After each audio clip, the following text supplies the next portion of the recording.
All right, guys, thank you for that. I think that we've got John Gallagher in and ready to go now for our top story this morning. And as we mentioned, we're talking about emergency driver relief and some cutbacks that are coming from the FMCSA. John, thank you for being here this morning. Talk to us a little bit about now these new rules that have come down, what that means for drivers working through emergency situations. Well, it gives them a little bit, I guess you could say, less flexibility in these emergency situations, at least on the regional level. So, and that's sort of where the focus has been on this when the FMCSA put out a notice that they were going to be looking at making these changes a year ago. So we're talking about, like, when there are hurricanes or power outages or supply chain disruptions where trucks need to have more flexibility to respond quickly. So FMC tightened the scope of both the scope and the duration of these waivers. So instead of getting relief, so it used to be when you would have these emergency waivers, you'd have relief from having to comply with what's called code section 390 to 399 of the federal code, which is all the most of the major motor carrier regulations for truck drivers that are driving.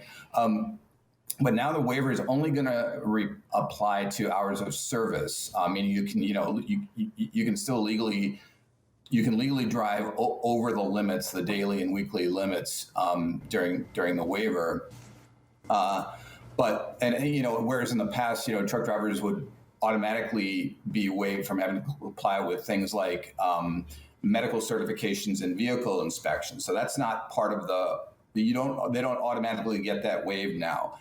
And the duration also changes. So it used to be that these emergency waivers they would automatically last for 30 days. And then, you could apply the governors could apply for an extension after that. So now they cut that back down to, the FMCSA cut that back down to 15 days. And that which is sort of the one major thing that changed between the time they initiated this about a year ago to now, because they're getting pushback from a lot of groups saying that, because they wanted 5 days. They wanted to cut it down to the automatic waiver to just last for 5 days before you'd have to get an extension. But these groups were saying, and their thinking was being, I guess they looked at sort of all the waivers that were applied during the year. And these happen pretty frequently during the year and on a regional basis. They were looking at it, and the average length was 5 days. But so a lot of groups were saying, when you have these these more severe storms coming through, like hurricanes and tropical storms, they might sweep through in like a day, but the after effects can last a month or more. So the FMCSA saw that point, and they kind of compromised on it and cut it down to 15 days. And the other thing that was part of this was the other thing they changed was the FMCSA is now the extensions must be made. The extension, if you want an extension to the original waiver, it has to be requested through email. Apparently, that wasn't being done before. They were calling or writing or whatever, but now it has to be done through email. And also, they may include on the extensions, FMCSA may include reporting requirements to make your case that this extension is warranted. So that's sort of what transpired in this new emergency waiver ruling. John, it definitely seems like an interesting ruling here. When I think of an emergency, I think of making it as easy as possible for people to help in a very stressful and dire time.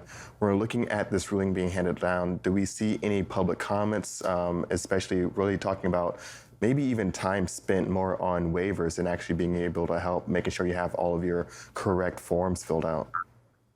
Yeah, and actually, FMCSA sort of responded to that concern that not just more time, like you said, Anthony, but also like the administrative costs to doing that. But they said the FMCSA said they determined that there was the costs and that extra time would be minimal. And it did get In terms of comments, it did get, there weren't a lot of comments filed, but the comments that were filed, I think there was like maybe 30 or so, but the comments that were filed were from, pretty big stakeholders in the trucking sector. So, like OOIDA, like I think both OOIDA and ATA, they had concerns about it, and to different levels.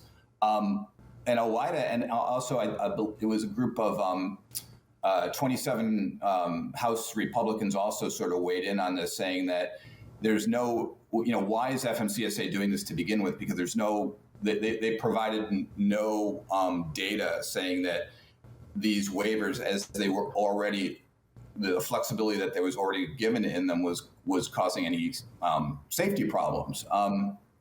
So, and I think the Republicans said something like, it's a solution in search of a problem, but they have been getting pressured ever since the COVID-19 presidential emergency order. And by the way, this won't apply. This tighter flexibility won't apply to these federal presidential emergencies.